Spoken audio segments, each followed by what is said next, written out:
sound detected, ja, maar je hebt niet innerlijke het speel niet, dat is wel. As a civilization, Hodgson argues that the Islamic world should be understood as a distinct civilization with its own unique characteristics and history. He sees the Islamic world as a rich and diverse cultural entity that has made important contributions to world civilization. Islam as a dynamic force, Hodgson emphasizes the dynamic and creative nature of Islamic civilization, particularly during the early centuries of its history. He sees Islam as a force for social, cultural, and intellectual transformation, one that has contributed to the development of diverse fields such as art, literature, science, and philosophy. The role of conscience.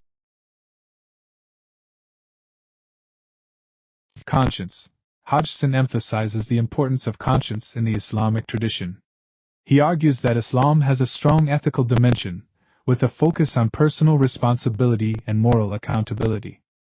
He sees the Islamic concept of conscience as a key factor in shaping the social and political order of Islamic societies. The Islamic tradition and modernity. Hodgson grapples with the challenges that modernity poses for the Islamic tradition. He argues that the Islamic world needs to find a way to reconcile its traditional values with the demands of modernity, particularly in areas such as science, technology, and governance. He also emphasizes the importance of dialogue between the Islamic world and other civilizations in order to foster greater understanding and cooperation. The global significance of Islam.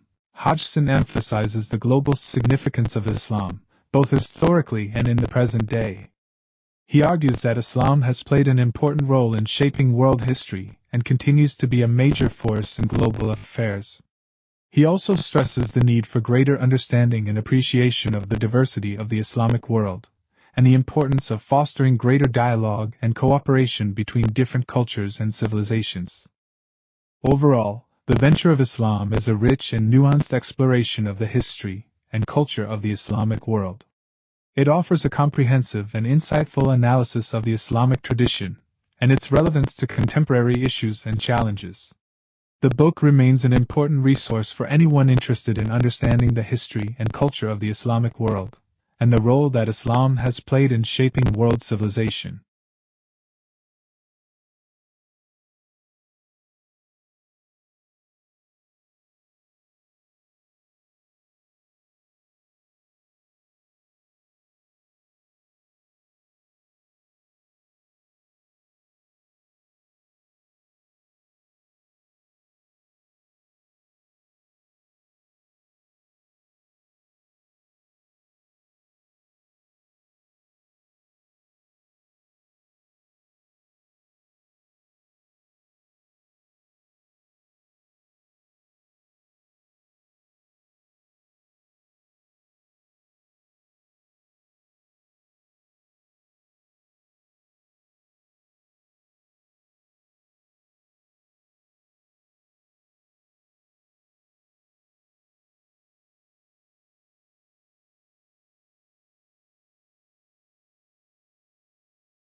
Maimuna, and a good day to you. We're doing a bit of listening to reviews of Marshall Hodgson's books, The Venture of Islam. This one is an hour long.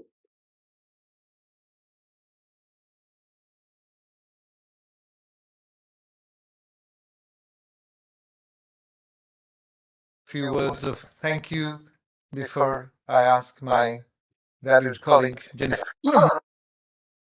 This event, on 3, where Professor Bailey and Dr. Faisal Devji from Oxford will be talking to us on new directions in South Asian intellectual history. These 2 events have been supported by several groups and institutions within the university. I just want to thank them all. The Nicholson Center, the Committee for Southern Asian Studies, the Department of History at the university, and the International House Global Voices program. There is a from Brendan Cormack, who is the director of the Nicholson Center for British Studies. YouTube should have a thing where they, even if you enlarge it, you can have the option of keeping the title visible and shift it maybe for displays like this. Would be useful.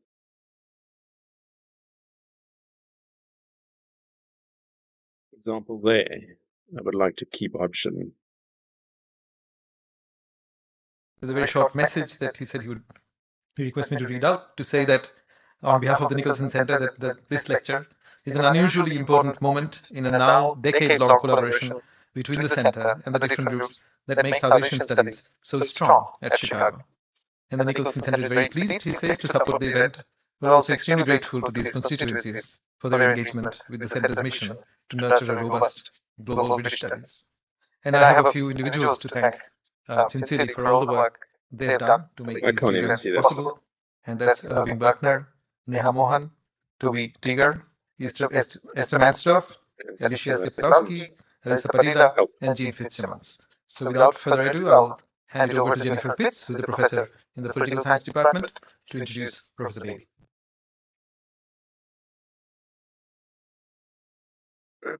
Thanks. It's my very great pleasure and honor to introduce Christopher Bailey, indeed Sir Christopher Bailey since 2007, Professor of History at Cambridge University, Fellow of the British Academy and the Royal Historical Society, and recipient of the Wolfson Prize in History for Lifetime Achievement. Professor Bailey is the author of a shelf full of agenda-setting books in South Asian history, British imperial history, and world history. In a series of works in the 1980s and 1990s, including Imperial Meridian and Indian Society and the Making of the British Empire, he explored the complex interactions between local and imperial actors that led to the expansion and entrenchment of the British Empire. These books are distinguished by his remarkable ability to bring together political, social, economic, and intellectual history of India and the British alike.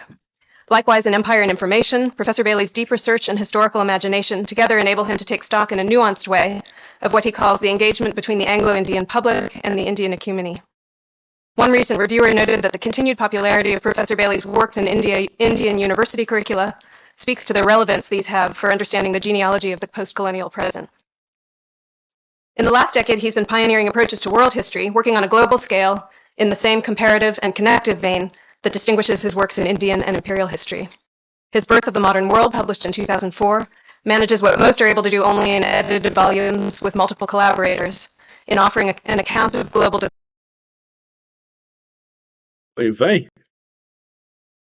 That is making a lot of noise. And I wonder why.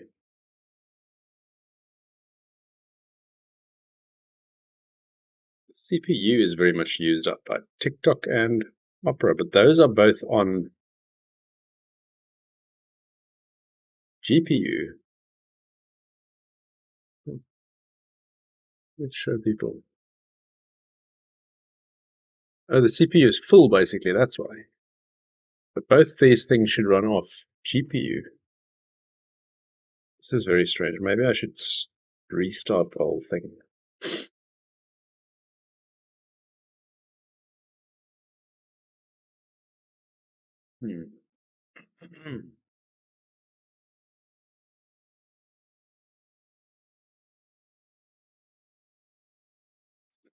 Play.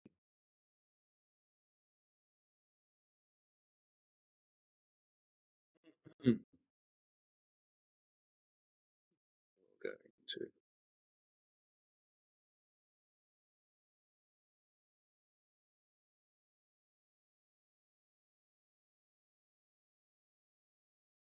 graphics.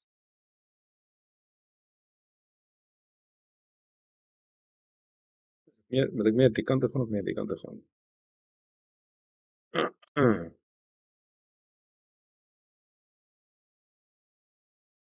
While we do that, we'll play a bit of music.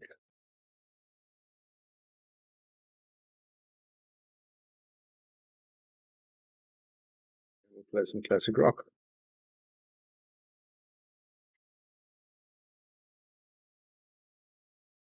And we'll shuffle it. Just for the game of it.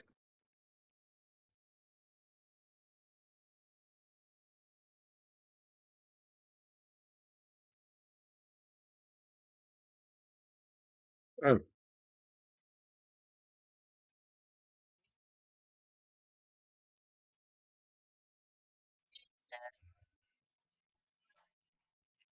DX is also on it. Nemo, how's it? I am trying to fix my computer. Oh, yes, but it is on NVIDIA.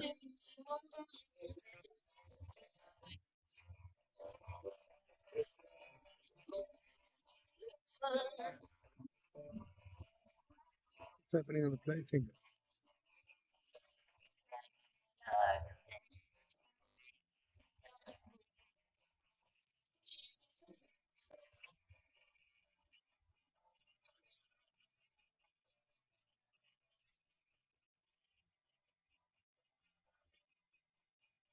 Kind of strange. There's no music happening, but I have something playing.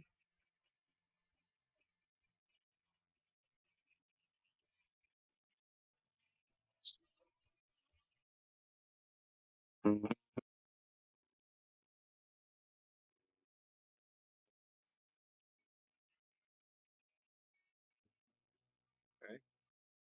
Kill it.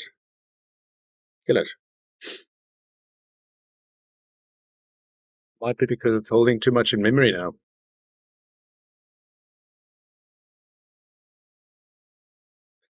My dawa. Warner, I'm trying to fix my computer's performance so that I can get my dawa on. No, or rather get the Muslims' dawa on. Um,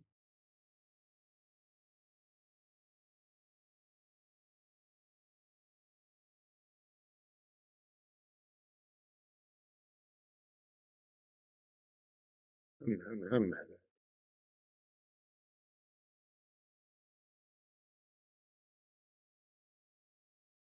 how to do this. You see, both Opera and Opera Internet Browser, Opera GX and Opera, are both using the high performance, and TikTok Live is using the high performance GPUs. GPU, ooh, singular.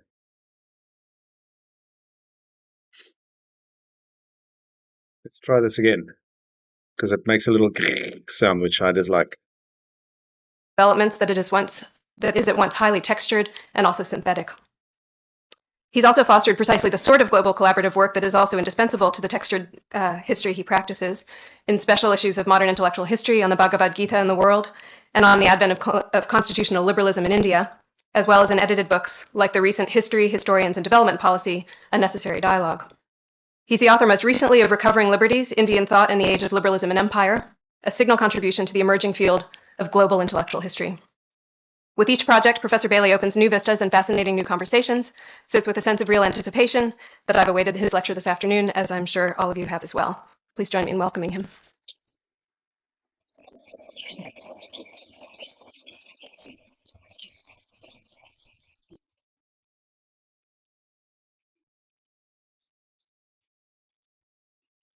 Well, thank you very much, Professor Pitts.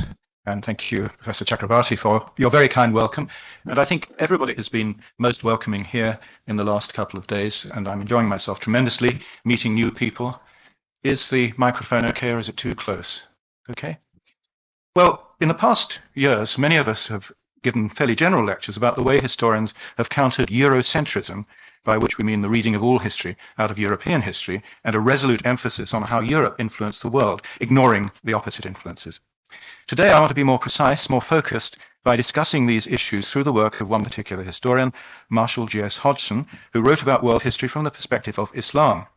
I'll also deal with other and more recent challenges to Eurocentrism. In these days of the Syrian insurrection, the Arab Spring, the issue of Palestine, and the phenomenal wealth of the Gulf states, this focus on Hodgson doesn't seem inappropriate.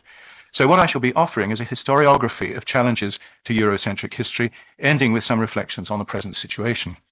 Now, many of you in this room, I'm sure, will know considerably more about Hodgson than I do, because this is his own university, of course. But I hope to put his work in a rather different context. Marshall G.S. Hodgson, who died in 1968, was one of the founding figures of the writing of modern world history, and a critical influence on the development of the Western understanding of Islam. He was what might be called a counter-Orientalist, because he used the tools of Oriental scholarship to create a new and more favorable understanding of the Muslim world. Unlike his now more celebrated successor, Edward Said, he worked directly on the cultural heritage of Islam, while Said could broadly be said to be an intellectual historian of Europe.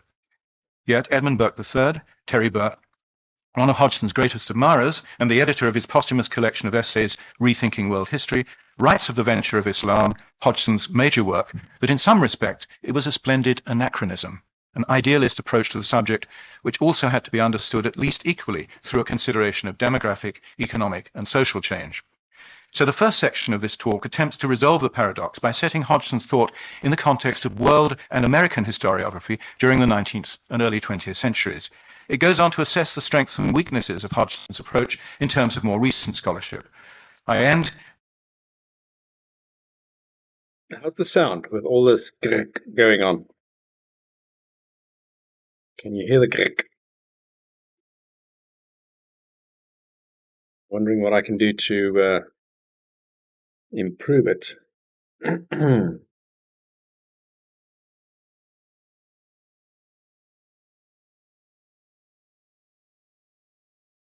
can you see the text? Can you see that text of the... Can you see this text? In purple, in blue.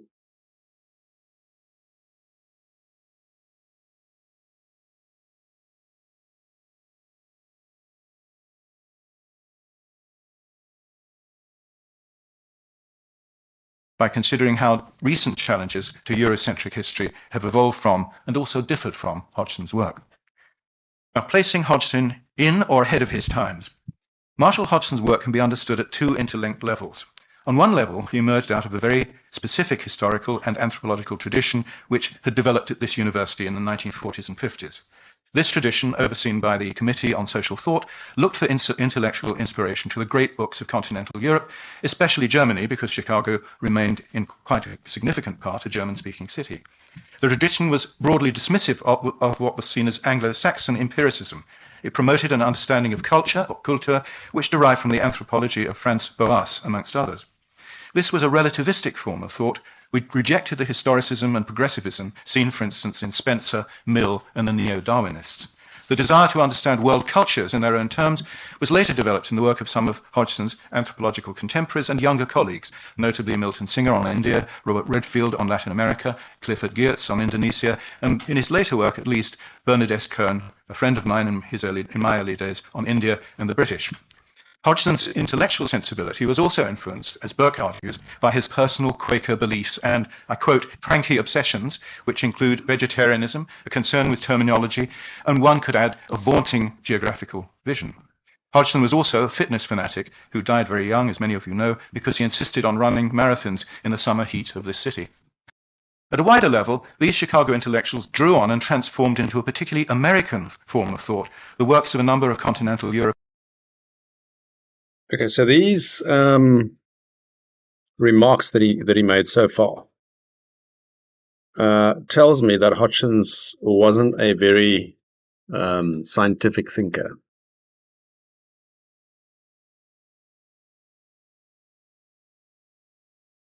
I do find Islam interesting, Momo. I'm listening to a review. I was thinking of doing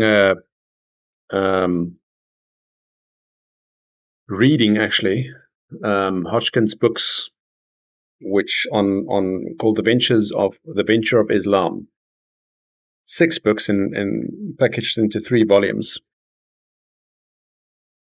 where he tries to correct.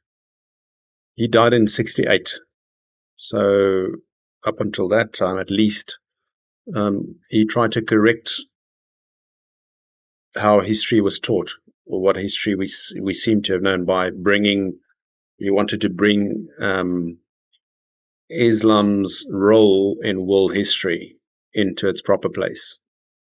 So he wanted to create a world history where we have more balance, where we have things in better perspective. But now that he mentions the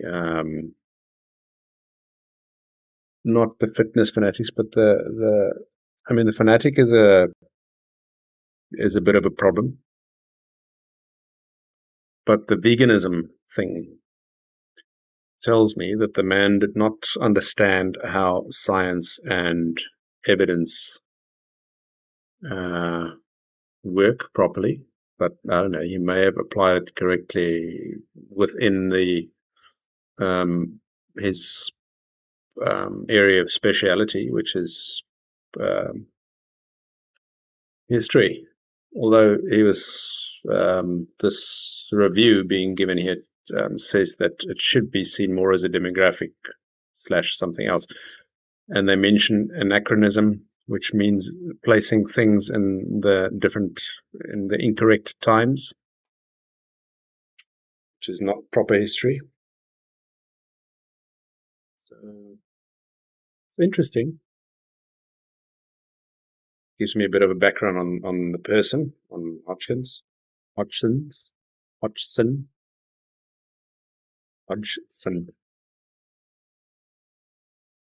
European writers on Islam and world history.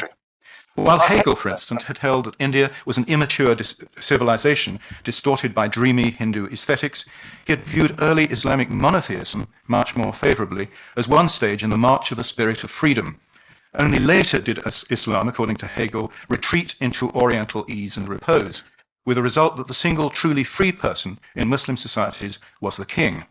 Arguably, one can see a trace of this version of understanding of Islam as the embodiment of the spirit of freedom in Hodgson's own work.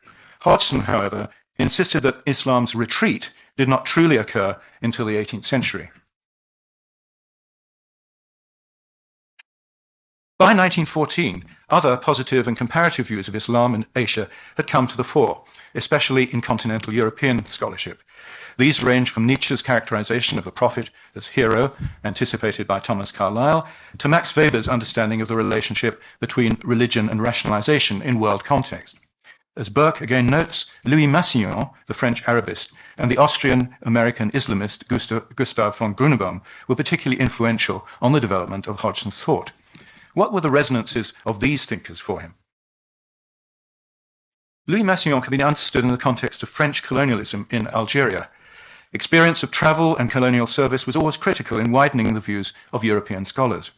Massignon had relations amongst colonial officials in Algeria, which he visited in 1901-2. I read better now what you're saying, Momo. You're asking, what about Islam I find interesting? So,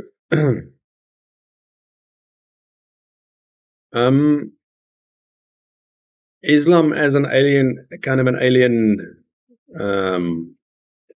different culture and belief system is interesting to me. The way there seems to be logic up to a point. They seem more logical than Christianity up to a point. It's a weird kind of thing that happens. And it is interesting to learn that what I thought I knew, or I thought was the truth, is not. Also in terms of history, like this. What we think we know is not going on. Part of that whole discovery that I'm making. It's been going on for a few years now.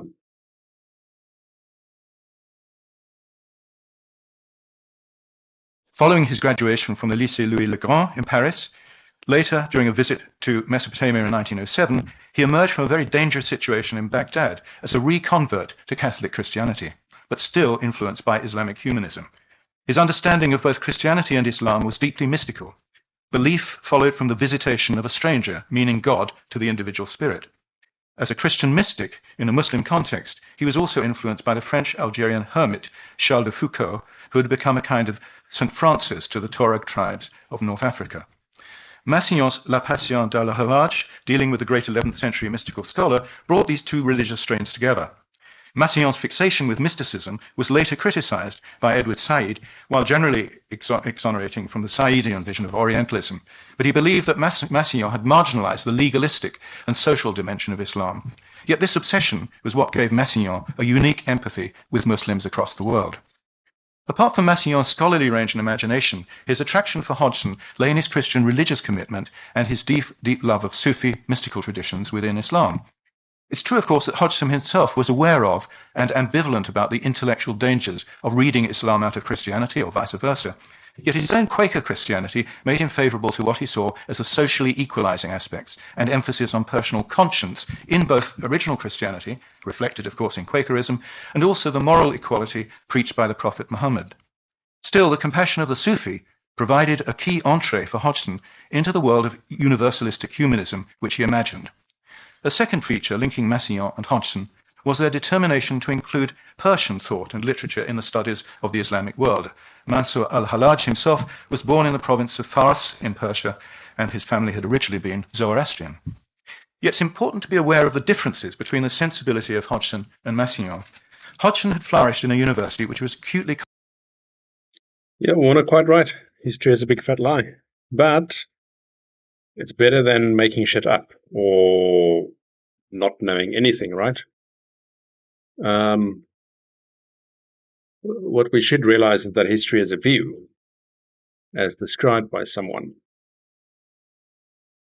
It also seems to me that historians are becoming more scientifically minded and aware of the logic that they're using, becoming more academic in that sense. It seems to be improving. But yeah, there's no such thing as a historical fact, is what we should realize, right? Conscious of the rising power of the United States in the world, and a teaching tradition designed to equip the citizens of the new superpower with regional knowledge and sympathy for oppressed peoples.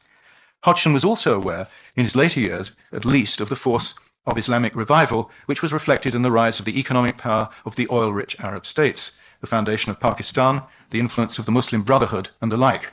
The last chapters of his third volume, of The Venture of Islam, record his ambivalence about and admiration for these new forces.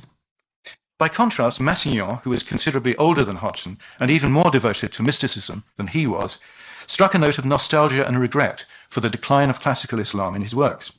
History for Massignon was an essential component of the art of compassion. The collection L'Islam et l'Occident, 1947, which he edited with Sheikh El-Razak of the Al-Azhar Muslim University of Cairo and others, begins with an essay by Jean Ballard, which deplored the decline of both Islam and the West, the latter corrupted by fascism, communism, and genocidal war. Massignon himself, writing after a visit to Herat in Afghanistan, pictured Islam crushed between a declining British Empire to the south and aggressive communist powers to the north. Worse still was le choc moral des techniques européennes, and I think this is an interesting forerunner of Hodgson's dismissive idea of Western technicalism, meaning an overemphasis on material development at the expense of spirit. Massignon awaited le Renaissance, le classicisme arabe nouveau qui mettra l'islam de le niveau avec des cimes de la culture mondiale, putting Islam at the top of the culture of world societies. But this was still wanting in the 1940s, just as Catholic Christianity was embattled in his native France. Despite this subtle difference in sensibilities, however, there's no doubting the influence of Massignon and his French co-workers on Hodgson.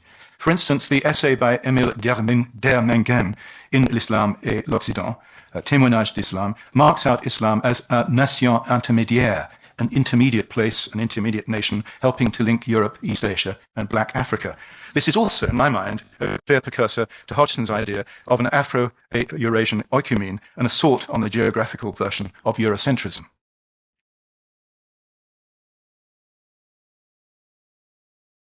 The stance of a second figure, Gustav von Grunebaum, a direct colleague of Hodgson as professor of Arabic in Chicago, and I've not been able to find a photograph of him for some reason, was attractive to Hodgson for similar reasons.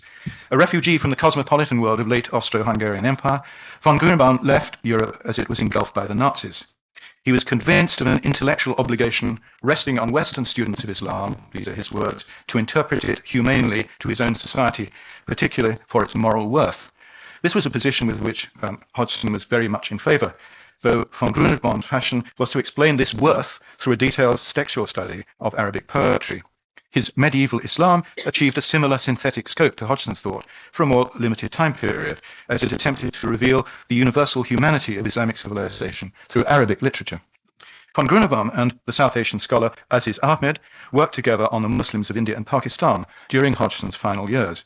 It seems likely that this shift to the east provides one context for Hodgson's own engagement with South Asian historiography, which came quite late in his life and informs the final chapters of Volume 3 of The Venture. Few British scholars of Islam, or for that matter Ivy League American scholars, appear either as colleagues of Hodgson or in his footnotes. One of the few was Hamilton Gibb, another student of Arabic literature and society, who wrote Mohammedanism, a historical survey, in 1949. Hodgson would have approved Gibb's point of religious departure as a Scottish Protestant who admired the democratic spirit of Islam, but he would have objected to other aspects of his writing. Gibb wrote in a social Darwinist tradition that saw civilizations rise and fall like living organisms. He asserted the superiority of Christianity to Islam in a way that Hodgson never did. Unlike Massignon and Hodgson, Gibb tended to marginalize Sufism, Shiism, and even Arab scientific rationality. Finally, Gibb and his co-worker Bowen believed that many of the most creative features of early modern Islam were consequences of the influence of converted Muslim servants, Christian servants of the Ottoman regime, who had originated in Christian Eastern Europe. This reflected a subtle version of that Eurocentrism, which was Hodgson's main target throughout his life. So, Hodgson's context in transnational historiography. Reading Hodgson's collected essays, one might get the impression that he was one of the few voices crying out in the wilderness against the disparagement of Islam and Eurocentric versions of world history. In fact, the situation was much more complex. From the middle of the 19th century, there were many historians and social commentators who took issue with the organicism and progressive historicism, which saw Europe emerging from classical antiquity through the Renaissance to stand at the pinnacle of human achievement. This historiography, as in Hodgson's case, was often tinged with religious sentiment. In particular, many such writers, not only on Islam, but also on India and China, displayed what I've elsewhere called a redemptive turn of mind. That's to say, they believed that Asia's and Africa's contemporary humiliations could be redeemed by finding and emphasizing those aspects of its religion and culture which had once put them at the pole of human achievement. Yet it wasn't only Asians who needed to be redeemed, for Western imperialism had wrought disaster across the world and could only be atoned for by humility, scholarship, and education. True, the dominant liberal imperialists of the late Victorian period despised Islamic society and the Ottoman Empire in particular, or argued that their social and political structures were primitive. This theme was particularly blatant in the writings of Henry Maine, James Bryce, and William Gladstone himself. Hodgson later dismissed Arnold Toynbee, not only because of his organicism and the alleged naivety of his understanding of the nature of civilizations, but also because he fell squarely into the Bryce tradition of writing off Islam as tyrannical and Ottoman government as a mere assemblage of tribute takers. Even in Britain, there was another radical liberal school which viewed Islam and Asian societies in a more positive light. Thomas W. Arnold, for instance, deprecated the views of William Muir and other Indian colonial officials who derided Islam as a religion of blood and conquest, cemented by, I quote, the love of rapine and the lust of spoil. Arnold, who'd taught at the modernist Anglo-Mohammedan College at Aligarh in North India, stressed the peaceful expansion of the faith and its appeal to slaves and the underprivileged. He protested against the prejudice and unfairness of ignoring the missionary work of Islam, anticipating Hodgson. Like Hodgson, he was attracted to the hermetic religious life, translating the Little Flowers of St. Francis. Again, like the later Chicago school, he was aware of the work done by French, German, and Dutch scholars, pointing in particular to the work of the Paris journal Revue du Monde Musulman, which took an enlightened view of the political stirrings in the Muslim world after 1900, such as the Persian Revolution of 1909. Another British scholar, E.G. Brown, took a similar benign view of Iran's emergence from monarchical despotism, again drawing on contemporary French work. Later in the 1930s, Joseph Needham, a pupil of Brown, Anglican Christian and historian of science, wrote of the origin of Western knowledge in China, and envisioned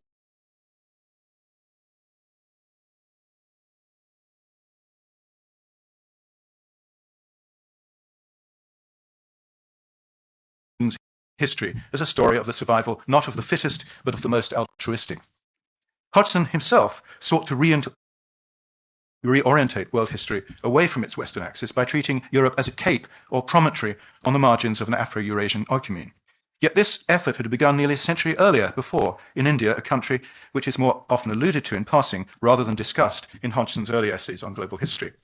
In the 1820s, Ram Mohan Roy and Ram Raz had both critiqued the European view that representative government had only emerged in Greece, citing the ancient Indian deliberative body, the Panchayat. Ram Raz also refuted the view that Indian architecture was derived from Greek and Egyptian models. 50 years later, K.T. Telang demolished the notion that the great Hindu epic, the Ramayana, was derivative of the Greek myths. By 1900, Aurobindo Ghosh and the young Mahatma Gandhi were asserting that European civilization was morally inferior to those of Asia, which excelled only in what Hodgson later called technicalism. Okakura, his Ideals of the East, 1904, Japanese scholar, sparked up a whole series of works on the superiority of Asian culture and art. Notable here was Ananda Kenshish Kumaraswamy, the Anglo-Ceylonese art historian who worked in Princeton University for much of Hodgson's life. It's in fact rather puzzling that, at least in his world history essays, Hodgson paid so little attention to non-European writers who, by the 1930s and 40s, had flooded English and French literature with books and articles attempting to rectify the Eurocentric bias he so deplored. His focus, of course, continued to be on Islamic society in his general essays, but even in West Africa and North Africa, a figure such as Salama Musa, the Coptic essayist and violent critic of British dominion in his country, was an anti-Orientalist who anticipated Edward Said in many respects, both in rhetoric and in argument. In West Africa, Dr. J.B. Denker attacked the distorting effects of the modern West, which had betrayed its original Christian ideals. Many of these authors, both Europeans and Asians, could be seen as religious reformers and even mystics in their different traditions. Not all of them were in any sense modernizers. Indeed, many of them deeply deplored technicalization, falling back on ideas of the simple morality of the East, as in the case of Gandhi or Kakuza.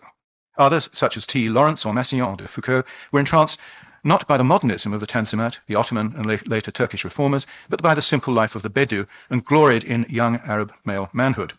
A particular upfront version of this homoerotic religiosity, in the Indian case, was Edward Carpenter, a gay radical who supported Indian nationalism and believed that the lingams, the stylized representations of male sexual organs found in some Hindu temples, were a premonition of worldwide sexual liberation. Setting Hodgson's work in its period, one of continuing Western dominance and late idealist thought, makes it clear why the discussion of his work dwindled in quantity and quality within a few years of his death. The profession turned sharply away from the idealism of Massillon. Even Hodgson's more restrained call to write public history seemed at odds with the academic hyper-professionalism of the time. In English language historiography, Herbert Butterfield was perhaps the last major writer to make his Christian religious confession so clear in his work. Albert Hourani wrote luminously about Arabic thought, but the tone of Islamic historiography in Britain, at least, was captured by the two-volume Cambridge History of Islam, 1971, a compilation of detailed narratives largely lacking in reflection and argument. The decline of idealism was, however, combined with what Hodgson might well have considered a form of historians' technicalism. Even the disagreements with William McNeill on the timing of the Western breakout from the oecumene seemed marginal compared with a turn towards the history of demography, capitalism, and economic change, which overtook the field of world history after 1970. The background of this shift can be found in two bodies of writing. First, there was the rearmament of Marxism in continental Europe and Britain, signalled by the appearance of writing by the late Eric Hobsbawm, André Gunder Frank, Harry Anderson, and more recently Hart and Negri. All these reflected a sophisticated superstructural interpretation of world history, yet paid considerably more attention to factors and modes of production than Hodgson had ever done. Parallel with this work was a range of publications which could be classified as non-Marxist materialist in character. Here, the looming figure was, of course, Fernand Braudel, who finally dispelled the French version of idealist historiography represented by Massignon and propelled the Annales school to the centre of historical scholarship. Braudel's views of Islam emerged most clearly in his later volume, The History of Civilizations. In French, the original title was Grammaire des Civilisations, which is revealing, I think. Braudel expressed himself uninterested in the event and only partially interested in conjuncture. His structuralist interpretation ascended from geography through sociology and economics to social psychology, the nearest thing to intellectual culture in his canon, though itself a weak form of knowledge. Islam, in his view, lagged 2 centuries behind the West, even in the 16th century. Its towns had arisen early, but it had failed to conquer the countryside, as Europe had done. Further, in a latter-day recapitulation of Hegel, Islam failed to keep pace with Europe because it had not managed to privilege reason over religion, according to him. Apparently, religion was the problem for all non-European civilizations, bar a few 12th century Arab philosophers and Chinese sophists. Braudel's so-called total history remained profoundly Eurocentric. This utterly conventional interpretation, or perhaps a premonition in some respects of Samuel Huntington's ideas of clash of cultures, fails to acknowledge the long struggles by Arabic philosophers through to Muhammad Abduh and Rashid Rida in the 19th century to adjust reason to Sharia, God's law, nor the fact that they'd quite often been more successful in that venture than their Christian contemporaries. Even from a materialist viewpoint, Europe's conquest of the Americas and its propensity for internal warfare seemed to present a better interpretation for Europe's divergency and its 2 centuries predominance, now ending, of course, than that old dichotomy. Here, Hodgson's work, which emphasized the event, in this case Muhammad's teaching, belief, ideology, and equality, retains its value. Obviously, neither Braudel's structuralism nor Hodgson's idealism can give a complete interpretation of the decline and resurgence of Islam today. But Hodgson's value is clear in an era when easy historiographical materialism and Eurocentrism remain pervasive, if increasingly dented by the rise of the BRICS and the kivets.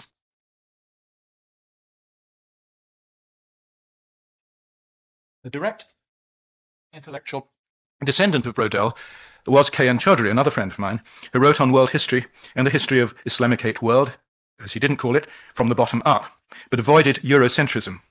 It's striking that in Chaudhry's most general work, Asia Before Europe, 1990, and one which dwells on temporality and the geography of a large part of Afro-Eurasia, Hodgson doesn't merit a single footnote mention in the text or bibliography.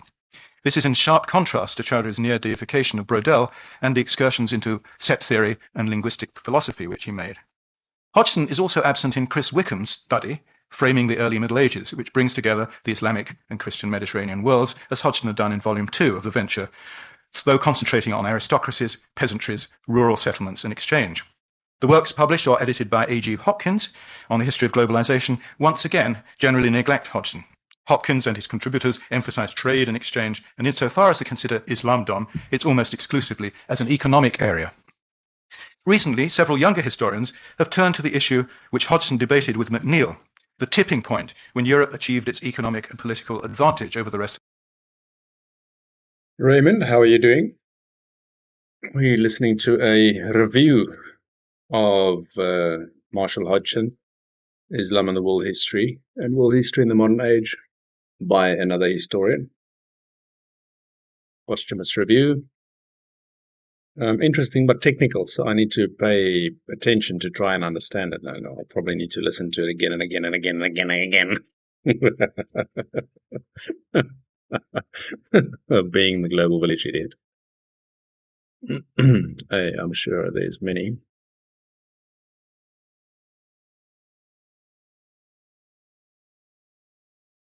I'm trying to figure out my tech. I could improve this now so that it makes less of a noise. The world. Kenneth Pomerantz wrote of the great divergence between Europe and China, dating it very late, towards the end of the 18th century, when Britain finally achieved maritime dominance and the beginnings of industrialization. R. Bin Wong wrote China Transformed, the Limits of European Experience. His new book, Before and Beyond Divergence, The Politics of Economic Change in China and Europe, published in 2011, co-authored with Jean-Laurent Rosenthal, extends the analysis. Please like the live and share it so that people can come up. There's another, say, 20 minutes or so left of this. Of comparative European and Chinese political economy. The strength of this work is its very careful approach to comparative methodology. Rather than arguing that China and Europe took fundamentally different paths to modernity and industrialization, Bin Wang and Rosenthal illustrate a good deal of commonality between aspects of Chinese political economy and its European counterpart. In doing so, they emphasize comparisons of scale and the way in which relatively small differences, for instance in the form of property rights, had significant longer-term consequences through to the present. What's most impressive about this work is the fact that it refuses to make grandiose historical claims about Chinese exceptionalism or, conversely, simply absorb European into Chinese historical paradigms or vice versa. Finally, Prasannan Parthasarathy has brought India back into the debate about the expansion of Europe in his Why Europe Grew Rich and Asia Did Not. Here again, in these works, Hodgson's own legacy is missing, while what he called technicalism receives constant and consistent emphasis. So is Hodgson's writing an anachronism? I'm struck by the fact that while he rarely appears in footnotes, not until recently anyway, so many Asian and world historians I've spoken to in the last year or two continue to express admiration for him and urge their students to read him. So critiquing Hodgson. This section moves on to a closer examination of Hodgson's own arguments about modernity, Islam, and world history. 3 questions are central. When should we now date the, quotes, rise of the West, the issue mentioned above? What work does the concept of technicalism do for Hodgson and for us? Finally, is there any merit in Hodgson's idealist intellectual religious conception of the 3 centuries-long decline of Islam and the non-European world?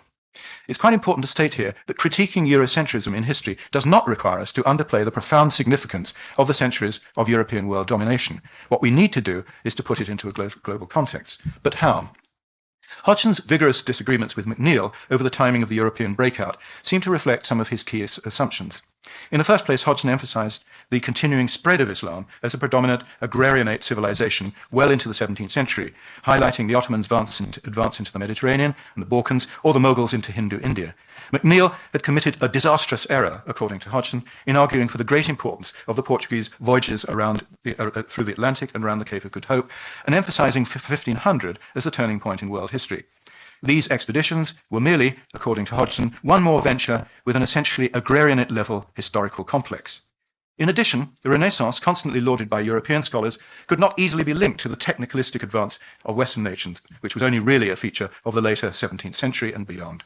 So the classic teleology of European expansion, linking the fall of Constantinople, the diffusion of Greek knowledge, the Renaissance, and the voyages of discovery, displayed a systematic Western bias. Hodgson was probably right that the consequences of Vasco da Gama's circumnavigation of Africa took decades to reveal themselves, and that during the 16th century, the Portuguese remained little more. What's Meg 2? Raymond, what is Meg 2? Than the Kafirs of Asia, in Sanjay Subramanian's words. The broader importance of the westward expansion of the Iberian regimes, signalled by the voyages of Columbus and his successors, shouldn't be underestimated, however. The massive die-off of the Amerindian peoples was well entrained by the middle of the 16th century, and this distorted global demography for 300 years. The discovery and exploitation of the silver of Mexico and Peru fundamentally changed the balance of global commercial power. Indeed, historians of the Ottoman world have shown how the empire, and by extension the other Islamicate gunpowder empires, quite rapidly suffered inflation as a consequence of the silver flow, but failed to benefit as much as Western Europeans did from the broader expansion of world trade. The more recent Asia-centric debate about the timing of Europe's rise, which Hodgson anticipated, has also relatively downplayed these Atlantic conquests, the rise of plantation slavery, and the techniques of governance and exploitation which Europeans developed in the New World.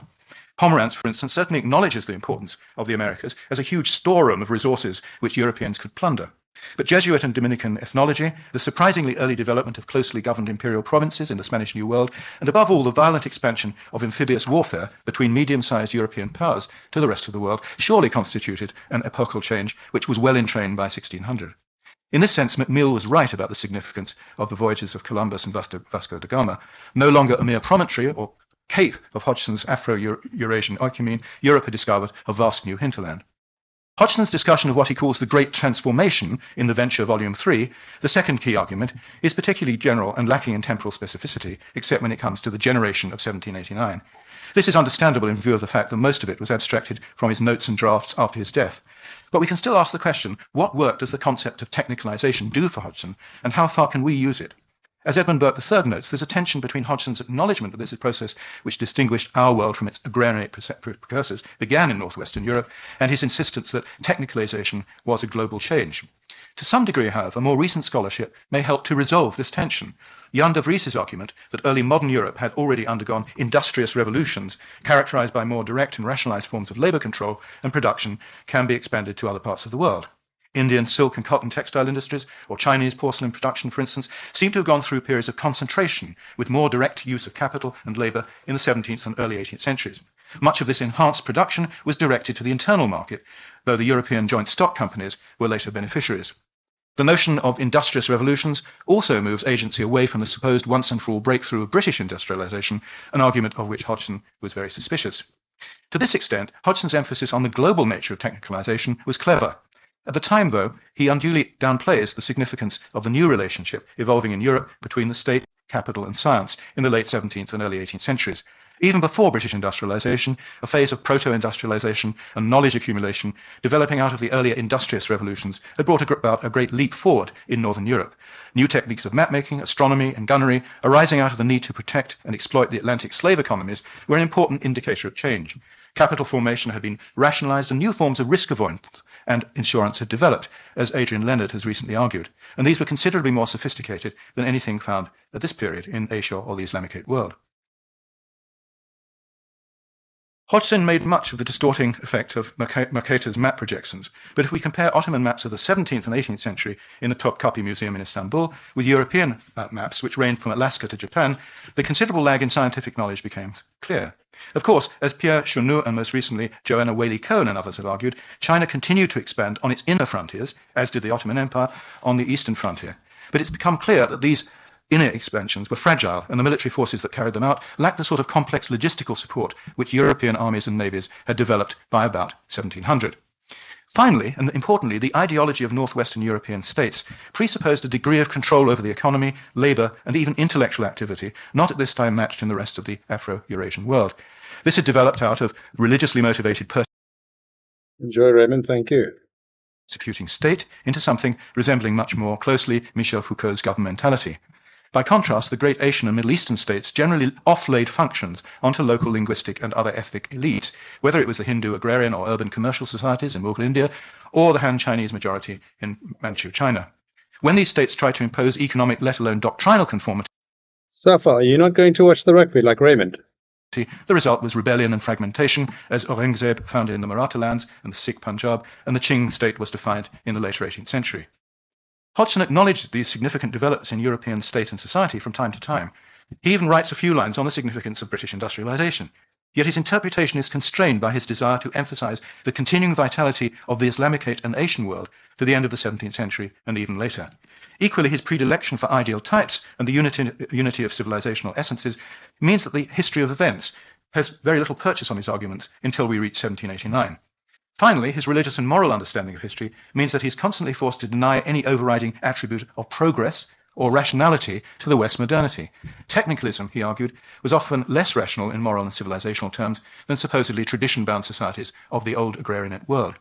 Thus, spiritual techniques such as yoga or Sufism were ignored in the modern West. And it's obvious that Hodgson was profoundly irritated by the simplistic dichotomy between tradition and modernity that was characteristic of much 1960s anthropology. But his relativism and universalism could once again obscure significant historical developments. After all, psychiatry and psychoanalysis could be seen as technicalized versions of these earlier spiritual techniques.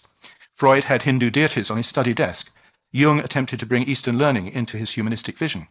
The early 20th century Indian intellectual Bhagavan Das, for example, was at once a late Hindu theosophist, what he called a spirituo-materialist socialist, and a Freudian. It seems to me, in fact, that there need to be no contradiction between an argument that takes as read European dynamism and one that continues to stress internal change and cultural development within the remainder of the oecumene. It was the very capacity of Europe to take advantage of emerging European territorial empires could also hire the sophisticated military forces of the late gunpowder empires and employ judges of the Sharia or the Chinese gentry administration in their dash to gain land revenue and trade privileges. An approach that emphasized differential economic, political and intellectual development rather than the late rise of the West would also have helped Hodgson nuance his gloomy picture of Asian and Muslim worlds in the 18th century, which he called perhaps the worst period in the whole history of Islam. Hodgson's gloom seems to arise not only from the onset of European territorial conquest in this period, but also from a sense that the universalism of Islamicate theology was giving way to a profound localization and ideological fragmentation. There's no doubt that the Ayans became increasingly independent of Ottoman power, or that the late Mughal provinces fragmented the Mughal state. Yet historians in the last generation have rejected the picture of wholesale political, economic and intellectual decline during the 18th century. They've pointed, for instance, to the manner in which the Mamluk dynasty in Egypt laid some of the foundation for Mehmet Ali's later modernization of the country in the early 19th century. Recent work has also noted the vitality of Hadrami and Indo-Malayan Islam along the Straits of Malacca. In the Indian case, the new political and literary language, Urdu, flourished even before its poets bewailed the decline of Delhi and Agra. New centres of learning sprang up in Lucknow and Hyderabad, while the first stirrings of Muslim revival, bringing together Sufism and legalism, were evidenced in the career of Shah Waliullah of Delhi. The Deoband school, which arose from Waliullah's teaching later in the 19th century, soon developed strong connections with reformist elements in Arabia, the Hadramaut, and Ottoman Empire more generally. Hodgson may have disliked the intolerance of Arabian Wahhabism, distant precursor of the Taliban, but he certainly noted the power of the new revivalist movements as they broadened out to challenge Western modernity in its own terms. Again, even if the Qing Empire faced the first of a series of internal rebellions toward the end of the 18th century, many historians now laud Chen Qianlong's reign in the 18th century as one of the great periods of Chinese cultural efflorescence. Hodgson, of course, tended to overestimate the influence of Islam in India, Southeast Asia, and China. The levelling religious movements of Kabir, Chaitanya, and the Sikhs, for instance, drew on deep Hindu and Indic themes and were, in many respects, only superficially responses to Islam. He also underestimated the global significance of emerging Western liberalism and contractualism from Locke through Hume to the French and the Scottish Enlightenments. But his continuing emphasis on Sharia, in its broader sense, through the 18th, 19th, and 20th century, does raise an important issue in world history: the power of ideas in their own right. While Hodgson may have downplayed demography in economy and the role of state throughout the later parts of the venture, it could well be argued that more recent world historians have paid too little attention to the importance of intellectual history and political thought. Certainly, Hodgson's observation of the influence of the new ideologies in the 19th and 20th century worlds is particularly acute. His treatment of Jamaluddin al-Afghani, both in his Egyptian and his Persian context, for instance, reveals very much of his understanding of Sharia. In his interpretation, al-Afghani was able to radicalize Islamicate ideology in an effort to oppose the now oppressive power of the West in both Egypt and Iran. In emphasizing the rigid form of the law, opposing Sufism, and denouncing Western godlessness, Afghani consolidated group sentiment. But in moving away from individualistic Sharia-mindedness towards communal radicalism, he contributed to the relative inability of Iranians to, I quote, achieve satisfactory modernization. Here, Hodgson appears to have made use of the arguments in Albert Hourani's Arabic Thought in the Liberal Age, 1962, by creatively inserting his own long-term arguments about the evolution of Islam. Hodgson's interpretation of the thought and influence of Gandhi and Iqbal is equally subtle and revelatory of his own history of conscience. Here he anticipated the recent turn towards intellectual history in South Asian studies. This type of argument insists on reinserting the history of ideas into a field long dominated by economists and instrumentalist interpretations of politics, but at the same time distances itself from a neo-Christian or Tolstoyan interpretation of Gandhi on the one hand, which overemphasizes the influence of European idealists on Iqbal on the other. In the latter case, Hodgson argues that while Iqbal deplored the tendency of Sufism to encourage political and religious quietism and argued for the self-making power of exceptional individuals, his own thought was preponderantly drawn from Sufi writers. Throughout his whole corpus of work, indeed, Hodgson sought to reconcile Sharia-mindedness with Sufi insight while insisting that the former should be guided by legalistic interpretation, but not confined within it. This raises the question of how far Hodgson's interpretation of Islam and world history could retain its force for the decades after his death in 1968. Now finally, challenges to Eurocentralism. Despite the internal conflicts within Hodgson's view of world history, current events have tended to confirm his claim that historical change for most of human history has to be understood as a pattern of connection across the whole Afro-Eurasian oecumene, more recently impacted on by events in the Americas. Works such as Robert Duquesne's The Uniqueness of Western Civilization, published last year, continue to appear, but their tone is much more self-aware than Eurocentric and Westernist teleologies of the 1940s and 50s, which Hodgson deplored. In a minor way, the emergence of the Arabic television station Al Jazeera has decisively replaced Mercator's worldview. More soberingly, perhaps, China's recent offer to bail out Eurozone economies by buying infrastructure and its massive financial hold on the USA have evidently tipped the world away from the West. Meanwhile, Indian homegrown technicalism, if you like, has been on show in Bangalore, while Indian businessmen now figure among the 10 richest people in the world for the first time since about 1720. Truly, Europe has once again... Shanaz. Salam. I've been listening to Marshall Hodgson's Islam and World History in the Modern Age, a critique of those books, given by Professor C.A. Bailey of the University of Cambridge. begun to retreat to its status as a cape or promontory of Afro-Eurasia, as it was for Marshall J.S. Hodgson when he wrote The Venture of Islam all those years ago. Thank you very much.